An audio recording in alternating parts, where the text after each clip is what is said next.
Sawadee Cup and welcome to another episode here for the Funky Pod and for Media Prof reacts to the Twitter files.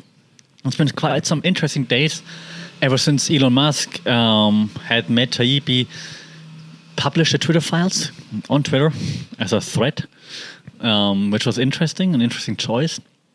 And I'm quite intrigued to see how Elon Musk is handling the media. I'm not saying how he's handling Twitter too. I'm not saying that he's doing it well. I'm not saying that he's not doing it well. I'm just very intrigued to see how it all goes. I do think it's a smart move eventually that he bought Twitter, even though it was way too expensive, overvaluated. But he he basically now owns the news media, more or less, because especially in the West, especially in the US, right? Where do people get their news from? Social media, obviously, and Twitter is a big tool there to get your news. So now he's propagating free speech. The question, though, is he living it? I don't know. Like the Twitter files he released to show like how Twitter censored certain information, right? How they got requests for example, from the Biden administration to take down certain statuses, certain messages, and so on. And they seem to have obliged at times. Well, that's at least what I read from the Twitter files so far. Right. Now Jack Dorsey said, hey, Elon Musk, release all the Twitter files. If you release a few, you can release all. Indicating that Musk might not release everything that they found, but just like documents that support his angle, not all of it. Which again, I would understand as an owner of one of the biggest spaces, platforms where media is being published. I mean, why would you allow content being published that could have a negative impact on what you do, right? Again, he's saying he's all about free speech. The question is he really? Like, if I would just, and it's not like being a bad person, it's like if I would put myself in the shoes of Elon Musk, and I would run Twitter, and then I would see like that people hating on me, spreading maybe falsehoods about me, I would be like, take that down. It's not true, just take it down. But he doesn't want this to happen to others, right? He's like, no, everyone can voice their opinion, and fake news and what or not, they will die out eventually anyways because no one's going to believe it. But if they talk about me, then maybe you feel different, right? If they talk about you, you feel different.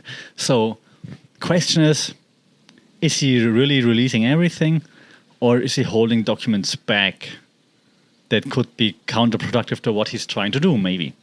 Maybe it's not even necessarily about him. Maybe it's just like it wouldn't support his claims or his ideas of how Twitter should be run. Maybe it would shed a light on like why they actually censor certain information. You never know until you know, right? It's just very difficult. So was I upset reading that Twitter censored content based on the Biden administration's request? Yes. I think that's not okay. Super disappointed, freedom of speech, blah, blah. Yes. Thinking about it for a few days, though, could I see where that there would be like a certain use case as to why certain statuses need to be shut down or removed? Yes, there could. Now, we could argue who decides that, who defines like when to censor something, basically, right? And if we censor certain, like what to censor, right? Then the argument is like that some terrorist organizations are still on Twitter while Trump got banned, for example. I understand that. Also, not saying this is how it should be. Definitely not. So I'm all for freedom of speech. I just also of the opinion that it's hard to trust one single person to do that, because I think I would be intrigued to, if I would be in his shoes, I would be intrigued to like just tweak it a little bit, like.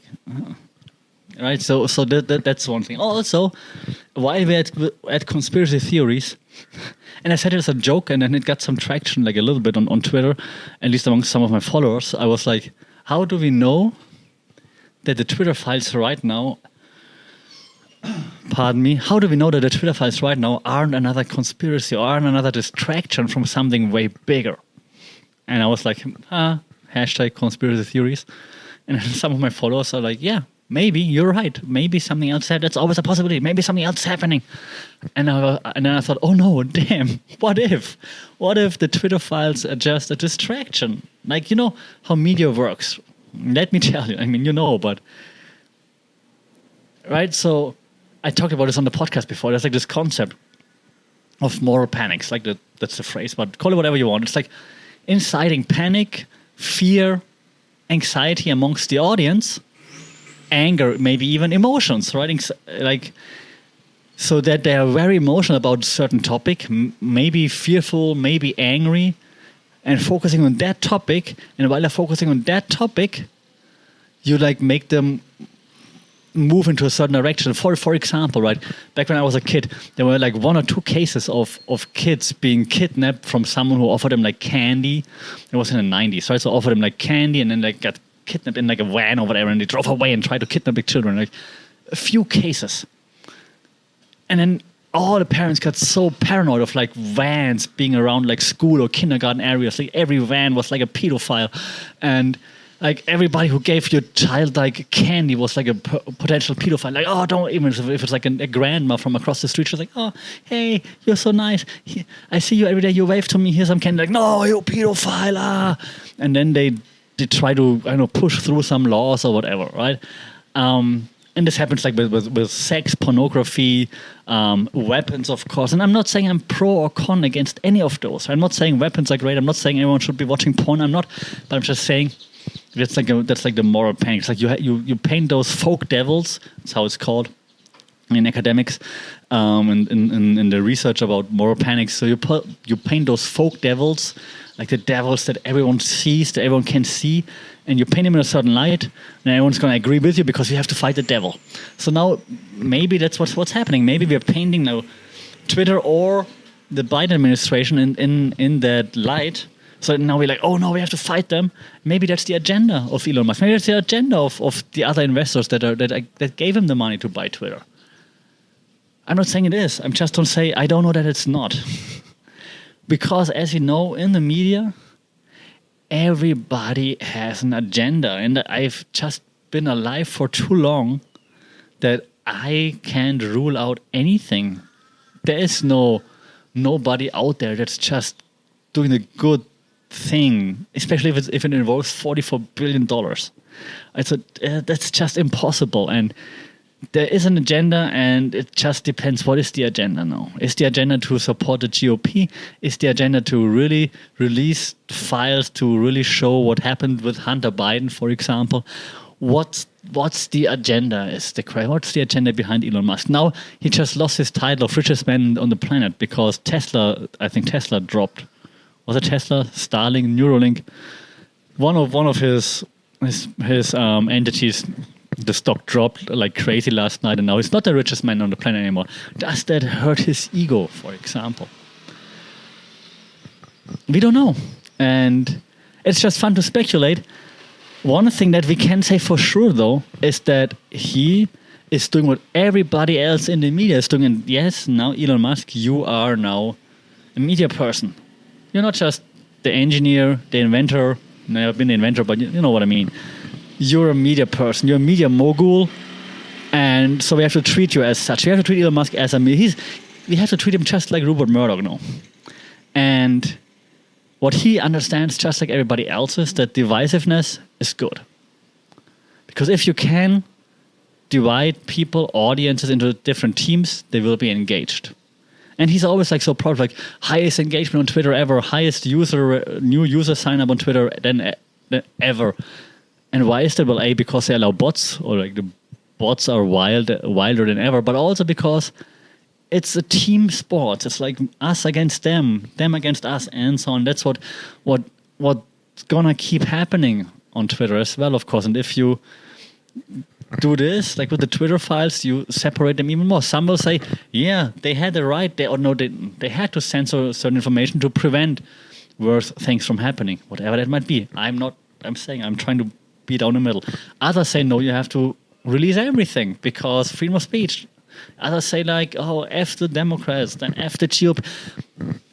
It's gonna like divide the people more and more and more, and it's good for engagement, and that's why they're doing it. Let me know what you think about the Twitter files. What do you think? Release more of internal communication. Release all the internal communication. Let watchdogs go through it to figure out what's important, what's not, and who says what's important or not, right? But just release everything. Should we? Should they? Would that satisfy you? Do you think it's been a good move so far? Do you think it's been a bad move? Do you think Elon Musk is in danger? He's like, oh, now the elite is going to come for me. Like just like they came for those other crypto billionaires, for example. That's also something we have to talk about down the road. Do you think Elon Musk is part of the elite, and it's another distraction? So many possibilities, so much potential for crazy twists and turns. It's really exciting. It's frustrating, and then it's exciting again. Let me know your thoughts on the Twitter files, Elon Musk, Twitter elites. Who's really in control? What should happen? Shout out either in the comments or like social media at funkitpod, email funkitpod@gmail.com. Please don't forget to like, share, subscribe to this, rate this podcast on any podcast platform that you're listening to. That helps to find a broader audience. The algorithm likes that, so that would be nice. Thank you for that.